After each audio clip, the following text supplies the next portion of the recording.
नमस्कार दोस्तों, स्वागत है आपका अपने इस YouTube चैनल आपने क्लासेस जयपुर में। दोस्तों, अपन अध्ययन कर रहे थे राजस्थान जिला दर्शन के अंदर चूरू जिले का। और चूरू जिले के अंदर अपन अध्ययन कर चुके हैं सामान्य परिचय के बारे में, मानचित्र में स्थिति एवं विस्तार और जनगणना के बारे में, और प्रमुख मंदिर एवं मेलों तक के अपन अध्ययन कर लिया। अब अपन आगे बात करेंगे चूरू जिले के अंदर ही प्रमुख पर्यटन व दर्शनीय स्थल, प्रमुख व्यक्ति और महत्वपूर्ण बिंदुओं का अध्ययन करेंगे। दोस्तों, इस वीडियो को ज्यादा से ज्यादा लाइक करें, शेयर करें और चैनल को सब्सक्राइब करना ना भूलें।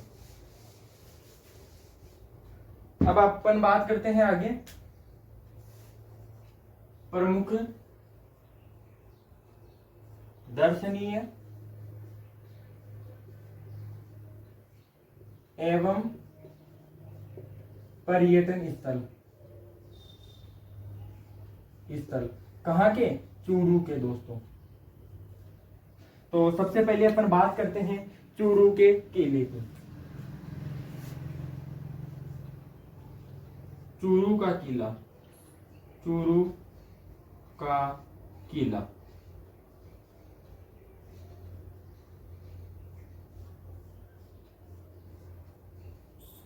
चूरू के किले के अंदर अगर अपन बात करें निर्माण,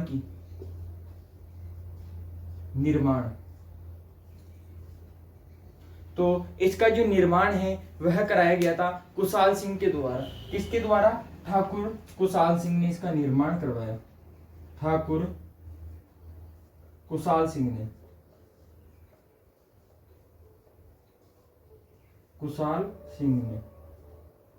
कब करवाया था? तो दोस्तों सन याद रखना 1739 ईस्वी में। कब? 1739 ईस्वी में कुशाल सिंह ने इसका निर्माण करवाया दोस्तों। और दोस्तों कहा जाता है कि यह जो चूरू का किला है यह चांदी के गोले दागने वाला किला भी है। क्यों है? सन 1814 में इस किले के ऊपर, सन 1814 में बीकानेर के जो राजा थे उनका नाम था सूरत सिंह। दोस्तों, सूरत सिंह को सूरत अच्छी नहीं लगी थी भटनेर की। सूरत सिंह को सूरत अच्छी नहीं लगी भटनेर की, तो उसका नाम बदलकर क्या रख दिया? हनुमानगढ़ रख दिया। और उसी सूरत सिंह को क्या अच्छा नहीं लगा? चूरू का किला अच्छा नहीं लगा। तो 1814 में क्या किया इन्होंने? आक्रमण कर दिया। 1814 में बीकानेर शासक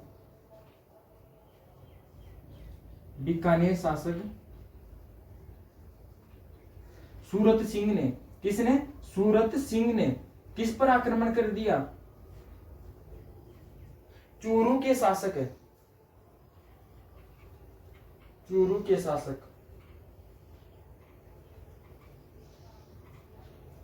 जब सूरत सिंह ने आक्रमण किया तो यहां का शासक कौन था? तो वह था दोस्तों शिव सिंह। कौन था? शिव सिंह। शिव सिंह पर आक्रमण कर दिया। निर्माण किसने करवाया? ठाकुर कुशाल सिंह ने 1739 ईस्वी में। फिर 1714 में क्या हुआ? जो बीकानेर के जो शासक थे उनका नाम है सूरत सिंह। और सूरत सिंह ने क्या किया? चूरू के जो शासक थे, कौन? शिव सिंह, इनके ऊपर इन्होंने आक्रमण कर दिया दोस्तों। फिर जब दुर्ग के अंदर गोला बारूद खत्म हो गई, दुर्ग के अंदर क्या हुआ? गोला बारूद खत्म हो गई युद्ध के अंदर। तो यह जो शिव सिंह थे, ठाकुर जो शिव सिंह थे, उन्होंने क्या किया? गोला बारूद खत्म होने पर, गोला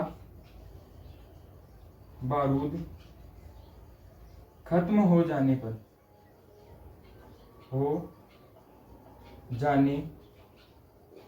अपने दुश्मनों पर क्या किया? चांदी के गोले बरसाए। क्या किया? जाने पर दुश्मनों पर चांदी के गोले बरसाए। चांदी के गोले बरसाए। क्या किया? चांदी के गोले बरसाए। कब? 1814 ईस्वी के अंदर। और दोस्तों अभी जो वर्तमान के अंदर है, चूरू के किले के अंदर चल रहा है बालिका विद्यालय। वर्तमान में इस किले में, इस किले में क्या चल रहा है? बालिका विद्यालय चल रहा है दोस्तों। बालिका विद्यालय क्या चल रहा है? बालिका विद्यालय चल रहा है दोस्तों। दोस्तों अपन फिर आगे बात करते हैं चूरू के किले के अलावा वह आता है आगे बीनादेसर का किला।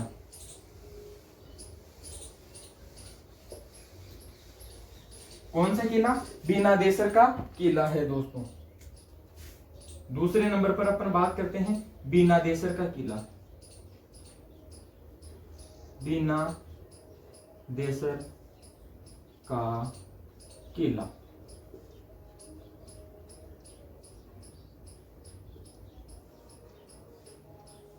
कौन सा? बीनादेसर का किला। अगर अपन दोस्तों इसकी बात करें कि बीनादेसर का किला का निर्माण किसने करवाया, तो बीनादेसर के किले का जो निर्माण है, निर्माण किसने करवाया? तो दोस्तों ध्यान रखना, ठाकुर दुल्ले सिंह ने। ठाकुर दुल्ले सिंह ने। किसने करवाया? ठाकुर दुल्ले सिंह ने इसका निर्माण करवाया। और दोस्तों सन पूछ लिया जाए तो सन 1757 ईस्वी में। कब करवाया? सन 1757 ईस्वी में। चूरू के किले का निर्माण हुआ था कब? 1739 में। और बीनादेसर का जो किला है, बीनादेसर का जो किला है उसका निर्माण हुआ था 1757 ईस्वी के अंदर हुआ था दोस्तों। और ये है जो ठाकुर खुशहाल सिंह, ये दुल्ले सिंह है, ठाकुर दुल्ले सिंह। यह दोस्तों ध्यान रखना बीकानेर शासक, बीकानेर शासक गंगा सिंह के दीवान थे। गंगा सिंह के क्या थे? दीवान थे दोस्तों। गंगा सिंह के दीवान। गंगा सिंह जी कहां के थे? बीकानेर के शासक थे। गंगा सिंह क्या लेके आए थे? गंगनहर लेकर आए थे कब? सन 1927 में। और ये है कौन? दुल्ले सिंह। उनके क्या थे? दीवान थे दोस्तों। फिर अपन बात करते हैं आगे तारानगर के दुर्ग की। तीसरे नंबर पर आता है तारानगर का दुर्ग। तारानगर का दुर्ग या तारानगर का किला। अगर अपन बात करें तारानगर के दुर्ग के निर्माण की, तो इसका जो निर्माण है वह करवाया गया था किसके द्वारा? सूरत सिंह के द्वारा। सूरत सिंह के द्वारा। कब करवाया गया? सूरत सिंह के द्वारा इसका निर्माण करवाया गया था दोस्तों। फिर अपन बात करते हैं आगे कि प्रमुख दर्शनीय व पर्यटन स्थलों में और क्या क्या आता है। तो आगे आता है नाहरा,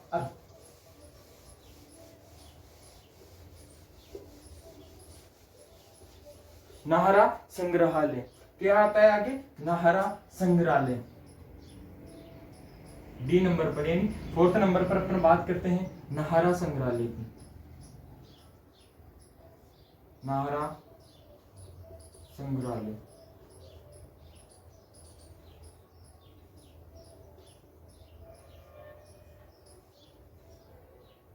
अगर अपन बात करें नाहरा संग्रहालय की, तो इसका जो उपनाम है, उपनाम, इसका उपनाम है दोस्तों वह है बादाम संग्रहालय। क्या है? बादाम संग्रहालय। किसका? नाहरा संग्रहालय का दोस्तों। और ये जो नाहरा संग्रहालय है यह है अपने सुजानगढ़ की, चूरू के अंदर ही सुजानगढ़ के अंदर, नाहरा नामक स्थान पर, सुजानगढ़ तहसील में, सुजानगढ़ तहसील के अंदर यह वाला संग्रहालय है दोस्तों। फिर अपन बात करते हैं नाहरा संग्रहालय के आगे, नाहरा संग्रहालय के बाद में और चूरू के अंदर प्रमुख पर्यटन स्थल कौन सा है? कौन सा? प्रमुख पर्यटन स्थल। तो वह आता है प्रमुख पर्यटन स्थल ताल छापर अभ्यारण्य। कौन सा अभ्यारण्य? ताल छापर अभ्यारण्य। कौन सा अभ्यारण्य? ताल छापर अभ्यारण्य। दोस्तों इसी ताल छापर के नाम से याद रखना, चूरू के अंदर ताल छापर के नाम से 3 चीजें हैं। कौन कौन सी हैं? एक तो है अपने ताल छापर अभ्यारण्य, क्या है? ताल छापर अभ्यारण्य। और एक है अपने ताल छापर झील। ताल छापर झील। पूछा जा सकता है कि ताल छापर जो झील है वह कहां पर है, तो याद रखना दोस्तों ताल छापर झील है अपने चूरू जिले के अंदर, और ताल छापर अभ्यारण्य है अपने चूरू जिले के अंदर, और ताल छापर जो बांध है वह भी है अपने चूरू जिले के अंदर। ताल छापर बांध, ताल छापर बांध कहां पर है ये भी? तो यह भी है दोस्तों अपने चूरू जिले के अंदर। और यह जो ताल छापर झील है यह है अपने खारे पानी की झील। खारे पानी की झील, खारे पानी की झील है दोस्तों। फिर अपन बात करते हैं ताल छापर अभ्यारण्य की। तो इसका जो प्राचीन नाम है, इसका जो प्राचीन नाम है वह मिलता है द्रोणपुर। प्राचीन नाम, इसका जो प्राचीन नाम है वह है द्रोणपुर। द्रोणपुर। और यह जो द्रोणपुर है इसका भी एक और प्राचीन नाम है। क्या है? इसका भी प्राचीन नाम है और वह है अपने गोपालपुर। क्या है? गोपालपुर। यह हो गया क्या? ताल छापर अभ्यारण्य। ताल छापर के अभ्यारण्य का प्राचीन नाम द्रोणपुर, और द्रोणपुर का अगर पूछ ले तो उसका नाम है गोपालपुर अभ्यारण्य। फिर अपन बात करते हैं कि ये ताल छापर अभ्यारण्य क्यों प्रसिद्ध है। तो दोस्तों ध्यान रखना, यह जो ताल छापर अभ्यारण्य है यह काले हिरणों के लिए प्रसिद्ध है। किसके लिए प्रसिद्ध है? काले हिरणों के लिए प्रसिद्ध है। और यह जो ताल छापर अभ्यारण्य है ये काले हिरणों व काले हिरण व कुर्जा पंछी की, कुर्जा पक्षी की क्या कहलाता है? शरण स्थली कहलाता है दोस्तों। शरण स्थली।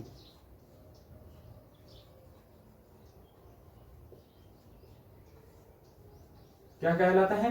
कुर्जा पंछी की शरण स्थली कहलाता है दोस्तों। और दोस्तों एक और विशेष बात है इसकी, यह जो ताल छापर अभ्यारण्य है इसके अंदर सर्वाधिक वर्षा के समय,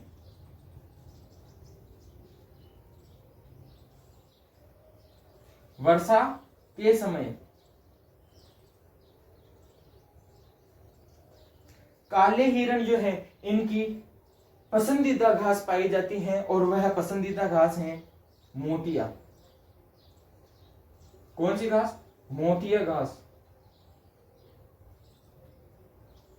पाई जाती है। कौन सी घास? मोतिया घास। जैसे अपन मारवाड़ी में बोलते हैं मोथियो। क्या बोलते हैं? मोथियो बोलते हैं दोस्तों उसको। कौन सी घास? मोतिया घास। और दोस्तों इस मोतिया जो घास है इसका वैज्ञानिक नाम पूछा जा सकता है, तो इसका जो वैज्ञानिक नाम है वह है, वैज्ञानिक नाम दोस्तों ये सबसे महत्वपूर्ण है, क्योंकि मोतिया का जो वैज्ञानिक नाम है वह है अपने साइप्रस रोटंडस। क्या है? Cyperus, Cyperus rotundus. क्या है दोस्तों मोतिया का वैज्ञानिक नाम? तो वह है साइप्रस रोटंडस है दोस्तों। दोस्तों फिर अपन आगे बात करते हैं कि प्रमुख पर्यटन जो स्थल हैं उनके अंदर नाहरा संग्रहालय हो गया, अपना ताल छापर अभ्यारण्य हो गया, चूरू का किला हो गया, बेनादेसर का किला हो गया। फिर अपन आगे बात करते हैं इसके अलावा कि और कौन कौन से प्रमुख पर्यटन स्थल हैं।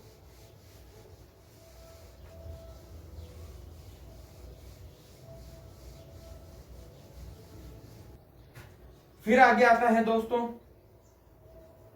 साहवा गुरुद्वारा, प्रमुख पर्यटन स्थलों के अंदर है। कौन सा? साहवा गुरुद्वारा।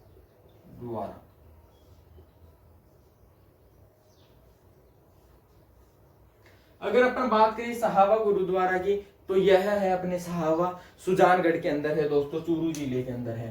फिर अपन बात करते हैं कि ये जो सहारा गुरुद्वारा है यह क्यों प्रसिद्ध है, यह किससे संबंधित है। तो दोस्तों ध्यान रखना, यह जो साहवा गुरुद्वारा है यह है अपने गुरु नानक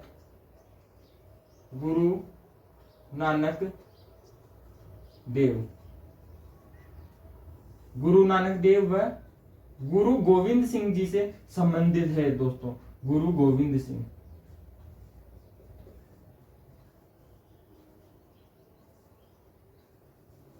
गुरु गोविंद जी और गुरु नानक देव दोनों से इस साहवा गुरुद्वारा का संबंध है दोस्तों। फिर अपन बात करते हैं कि गुरु नानक देव की जो जयंती है,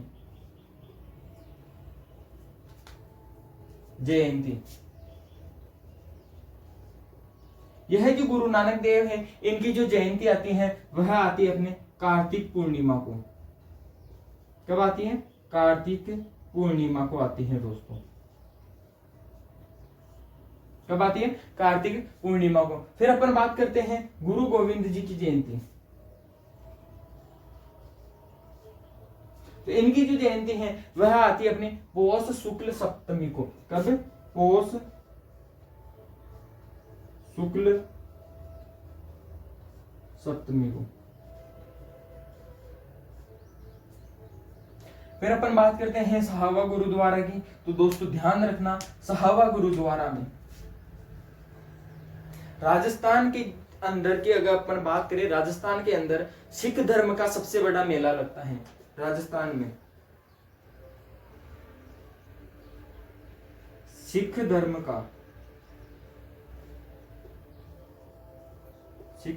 का सबसे बड़ा मेला, सबसे बड़ा मेला। और यह जो मेला है वह कब लगता है? तो दोस्तों ध्यान रखना, कार्तिक मास की पूर्णिमा, कार्तिक मास की पूर्णिमा के दिन यह मेला लगता है दोस्तों। पूर्णिमा कब लगता है? कार्तिक मास की पूर्णिमा को यह मेला लगता है दोस्तों। फिर अपन बात करते हैं आगे, वह करते हैं सेठानी जी का जोहड़ा। किसका? सेठानी जी का जोहड़ा।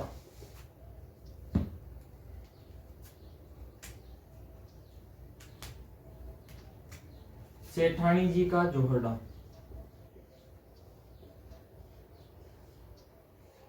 सेठानी जी का जोहड़ा।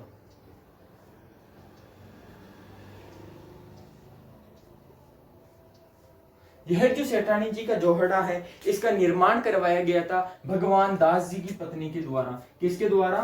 निर्माण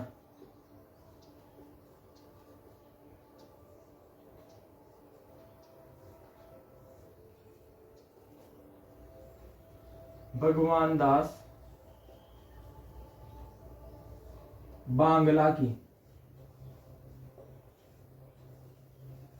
विधवा पत्नी के द्वारा, विधवा पत्नी के द्वारा इसका निर्माण किया गया। पत्नी के द्वारा। किसके द्वारा करवाया गया? भगवान दास जी बांग्ला की विधवा पत्नी के द्वारा सेठानी जी की जोहड़ा का निर्माण करवाया गया। और कब करवाया गया? तो दोस्तों ध्यान रखना, छप्पनिया काल के समय। कब? छप्पनिया काल के समय। छप्पनिया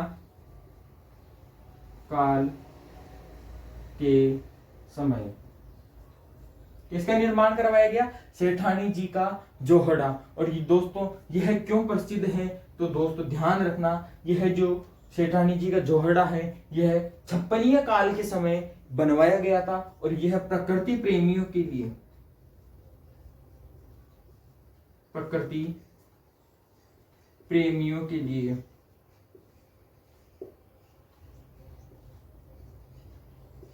प्रसिद्ध है दोस्तों। किसके लिए प्रसिद्ध है? प्रकृति प्रेमियों के लिए है। सेठानी जी का जोहड़ा प्रसिद्ध है दोस्तों। फिर अपन बात करते हैं आगे दोस्तों महत्वपूर्ण तथ्यों की। चूरू जिले के संबंध में महत्वपूर्ण तथ्य कौन कौन से हैं? तो सबसे पहले हैं सबसे कम सिंचाई वाला जिला। पूछा जाए तो दोस्तों याद रखना, जो सबसे कम सिंचाई वाला जिला है वह है चूरू जिला। फिर आगे हैं सुजानगढ़, संगीतकारों का गढ़ कहलाता है। संगीतकारों का गढ़ सुजानगढ़ चूरू के अंदर है दोस्तों। फिर अपन बात करें कि राज्य का पहला सरकारी क्षेत्र का प्रथम महिला निजी बैंक, राजस्थान राज्य का सहकारी क्षेत्र का प्रथम महिला निजी बैंक कहाँ पर है, तो वह है दोस्तों चूरू के अंदर। फिर अपन बात करते हैं सबसे बड़ा आखेट निषिद्ध क्षेत्र कहाँ पर है, चूरू के अंदर है। सर्वाधिक तापांतर वाला जिला है दोस्तों अपना चूरू जिला, जहाँ पर सर्वाधिक ताप यानी वार्षिक तापांतर रहता है। चिरमी होटल कहाँ पर है, अपने चूरू जिले के अंदर है, और यह आरटीडीसी द्वारा संचालित हैं दोस्तों। किसके द्वारा संचालित हैं, आरटीडीसी के द्वारा संचालित हैं। सबसे कम वन क्षेत्र वाला जिला कौन सा है, वह है अपने चूरू जिला। कबूतरी नृत्य दोस्तों, कबूतरी जो नृत्य है वह है अपने प्रसिद्ध नृत्य, और यह कहाँ का है, चूरू का। कहाँ का प्रसिद्ध है, चूरू जिले का कबूतरी नृत्य प्रसिद्ध है दोस्तों। धन्यवाद दोस्तों। आपको यह क्लास कैसी लगी कमेंट कर अवश्य बताएं, और इसे अपने फ्रेंड्स लोगों के पास में शेयर करना न भूलें। धन्यवाद दोस्तों।